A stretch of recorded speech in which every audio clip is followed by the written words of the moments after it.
Subscribe करें हमारे YouTube channel को और बेल आइकन को प्रेस करें हमारे लेटेस्ट वीडियोस को देखने के लिए।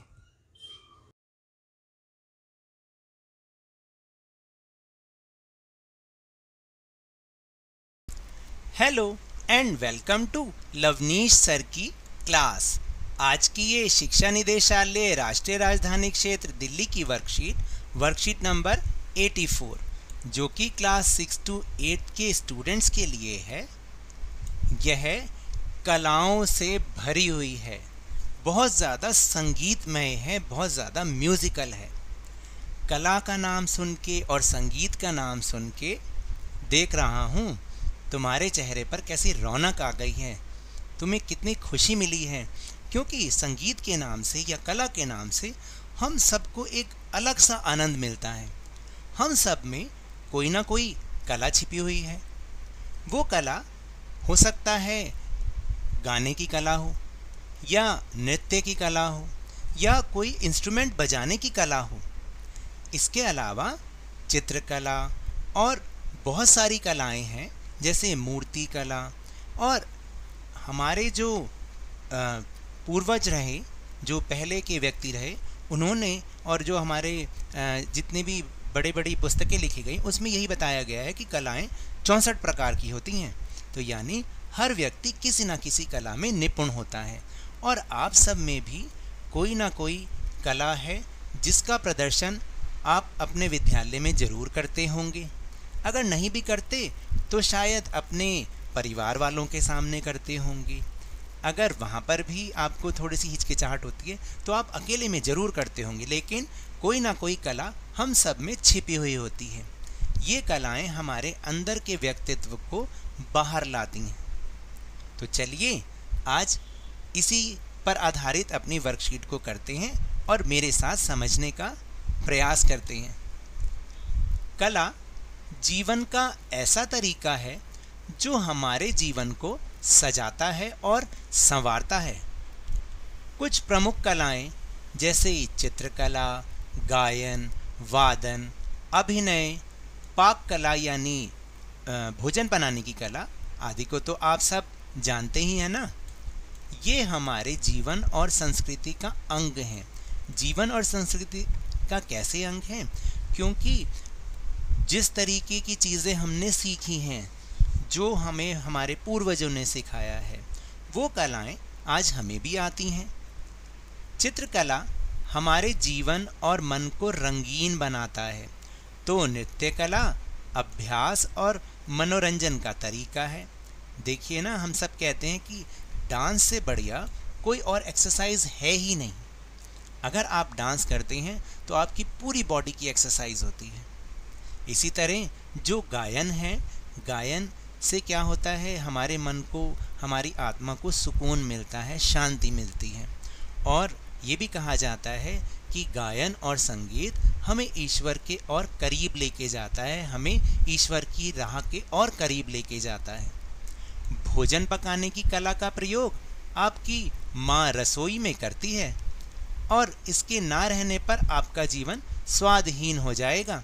तो सबको अच्छा लगता है ना मम्मी के हाथ का खाना।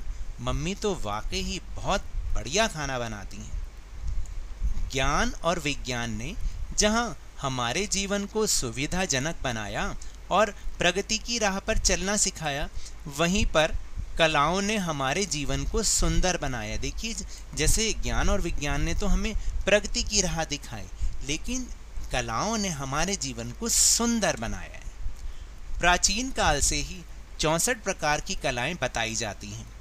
कुछ कलाएं जानना मनुष्य की सभ्यता, संस्कृति और चरित्र के विकास के लिए बहुत आवश्यक है।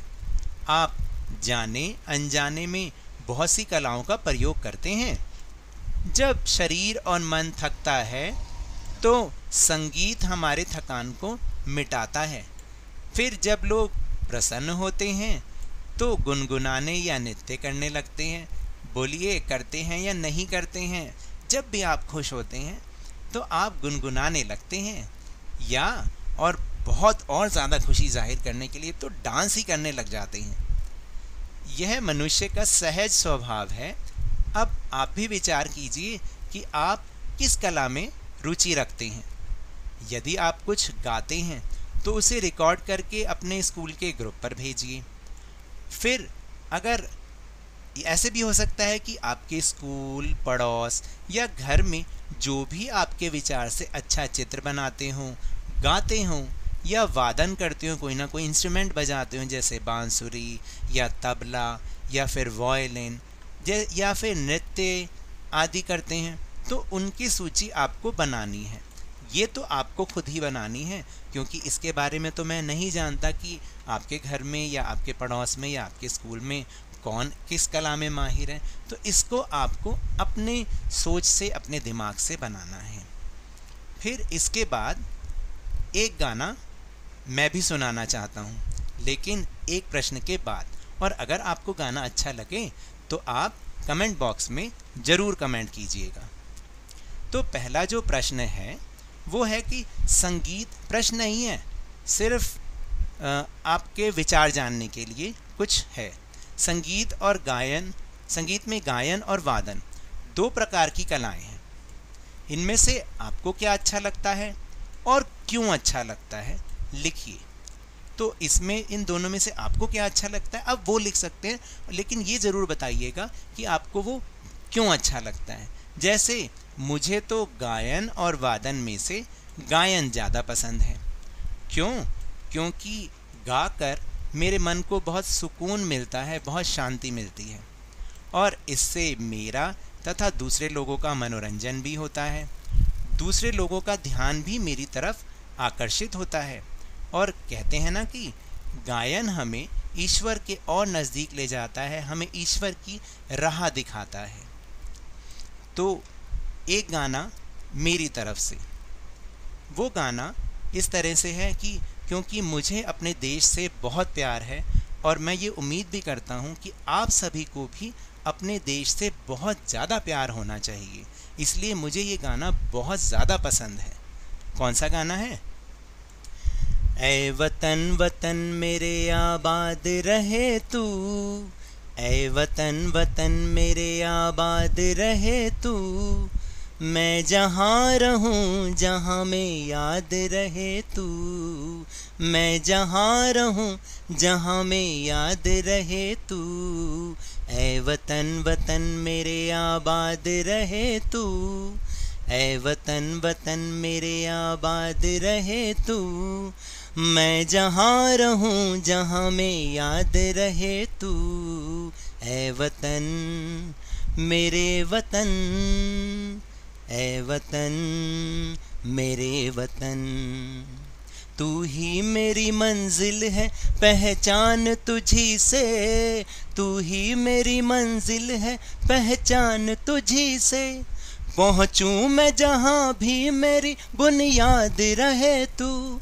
पहुँचूँ मैं जहाँ भी मेरी बुनियाद रहे तू, ऐ वतन मेरे वतन, ऐ वतन वतन मेरे आबाद रहे तू, मैं जहाँ रहूँ जहाँ में याद रहे तू, ऐ वतन मेरे वतन। फिर इसके बाद अगला प्रश्न है कि कुछ वाद्य यानी कि बाजा मुंह से फूंक कर, कुछ तार से, कुछ थाप अर्थात पीट कर बजाए जाते हैं। तो यहाँ पर कुछ चित्र दे रखे हैं, आपको उनको पहचान कर उनके आगे उनका नाम लिखना है। तो चलिए शुरू करते हैं। जैसे कि ये पहला चित्र है, ये देखिए, ये है म्यूज़िकल कीबोर्ड, जिसे हम सिंथेसाइज़र के नाम से भी जानते हैं। फिर यहाँ पर ये एक और चित्र है, ये है बांसुरी, और ये है शहनाई। फिर ये तार वाला जो यंत्र है या जो इंस्ट्रूमेंट है, ये है सितार। फिर ये तबला, और इसको हम ड्रम्स और ऑर्केस्ट्रा कहते हैं, और ये है वायलिन। तो देखा आपने किस तरीके के अलग अलग तरीके के इंस्ट्रूमेंट हैं, और इन्हें बजाने में अगर कोई सीखता है इन्हें तो वाकई ही बहुत मज़ा आता है। फिर इसके बाद जो अगला प्रश्न है वो बहुत ही अच्छा है और हमें जानकारी देने वाला है। कलाओं के क्षेत्र में भी सम्मान और करियर बन सकता है। ऐसा नहीं, बहुत से लोग सोचते हैं कि भाई अरे गाना ही तो गाता है और क्या करता है, भाई करता क्या है, या डांस तो करता है ठीक है लेकिन उसके अलावा भाई करता क्या है। ऐसा नहीं है कि वो कोई क्षेत्र ही नहीं है। तो इसलिए कलाओं के क्षेत्र में भी हमें सम्मान मिल सकता है और हमारा करियर भी बन सकता है। आज लता मंगेशकर जी को दुनिया में कौन नहीं जानता, सारी दुनिया उन्हें जानती है। लता मंगेशकर जी हमारी भारत की स्वर कोकिला, केवल हमारे भारत की नहीं बल्कि पूरे विश्व की स्वर कोकिला के नाम से जानी जाती हैं। उनकी आवाज़ बहुत ही मीठी है। उस्ताद बिस्मिल्लाह खां को कौन भूल सकता है, ये भारत रत्न हैं। बहुत बढ़िया शहनाई बजाते थे और अक्सर अगर आपको याद हो तो जब स्वतंत्रता दिवस पर 15 अगस्त को जब हमारे यहाँ सुबह का जो कार्यक्रम दूरदर्शन पे शुरू होता है तो उससे पहले ये हमेशा शहनाई बजाते थे और इनकी शहनाई बहुत ही ज़्यादा मशहूर थी। फिर आप जितने गायक, वादक और नृत्यांगनाओं या नर्तकों को जानते हैं उनकी सूची बनाइए और फिर किसी एक प्रसिद्ध गायक या वादक के बारे में भी लिखिए। तो इसका उत्तर अब मैं आपको समझा रहा हूँ। देखिए यहाँ पर गायक तो बहुत सारे हैं लेकिन कुछ गायकों के नाम मैंने आपके लिए ढूंढ के यहाँ पर लिखने की कोशिश की है।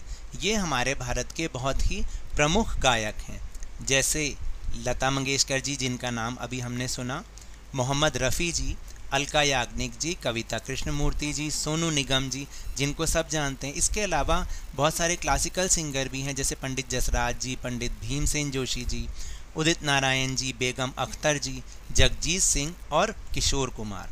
फिर इसके अलावा जो कुछ प्रमुख वादक हैं जो इंस्ट्रूमेंट बजाते हैं कोई ना कोई, उसमें हैं उस्ताद बिस्मिल्लाह खां जिनका नाम अभी हमने सुना, पंडित हरिप्रसाद चौरसिया जी जो बांसुरी बजाते हैं, पंडित रविशंकर जी जो सितार बजाते थे अब नहीं हैं, जाकिर हुसैन जी जो बहुत फेमस तबला प्लेयर हैं, पंडित शिव कुमार शर्मा जी सरोद बजाते हैं और पंडित विश्व मोहन भट्ट जी वीणा बजाते हैं। फिर इसके बाद हैं नर्तक और नृत्यांगनाएँ हमारे भारत की, वो हैं पंडित बिरजू महाराज, बहुत ही फेमस कथक डांसर हैं, पद्मा सुब्रमण्यम जी, शोभना नारायण जी, सोनल मानसिंह जी, मृणालिनी साराभाई जी और मल्लिका साराभाई जी। तो ये कुछ गायक, वादक और नृत्यांगनाओं के नाम हैं। अब हमें इनमें से एक किसी भी गायक या वादक के बारे में कुछ जानकारी लिखनी है, तो वो इस प्रकार है। तो जो मुझे सबसे ज़्यादा पसंद हैं वो हैं लता मंगेशकर जी। इनका जन्म 28 सितंबर 1929 को इंदौर में हुआ और अभी कुछ दिन पहले ही इन्होंने अपना 91वां जन्म दिवस मनाया है। ये भारत की सबसे लोकप्रिय और आदरणीय गायिका हैं जिनका 6 दशकों यानी 60 साल का कार्यकाल उपलब्धियों से भरा पड़ा है। हालांकि लता जी ने लगभग 30 से ज़्यादा भाषाओं में फिल्मी और गैर फिल्मी गाने गाए हैं, लेकिन उनकी पहचान भारतीय सिनेमा में एक पार्श्व गायक के रूप में रही है। अपनी बहन आशा भोसले के साथ लता जी का फिल्मी गायन में सबसे बड़ा योगदान रहा है। लता जी की जादुई आवाज़ के भारतीय उपमहाद्वीप के साथ साथ पूरी दुनिया में दीवाने हैं और जो टाइम पत्रिका है, एक बहुत ही फेमस पत्रिका है, उन्होंने उन्हें भारतीय पार्श्व गायन की अपरिहार्य और एक छत्र सम्राज्ञी स्वीकार किया है। और आप जानते हैं कि लता दीदी को भारत रत्न के खिताब से भी सम्मानित किया गया है। तो मज़ेदार थी और बहुत ज़्यादा म्यूज़िकल थी ना ये वर्कशीट। अगर आपको मेरे इस तरह समझाने से थोड़ा सा समझ अब आने लगा है तो इस चैनल को ज़्यादा से ज़्यादा सब्सक्राइब कीजिए, लाइक कीजिए और बहुत ज़्यादा शेयर कीजिए और मेरे साथ इसी तरह वर्कशीट को समझते रहिए, लेकिन ध्यान और मन लगाकर ज़रूर पढ़ते रहिए। धन्यवाद।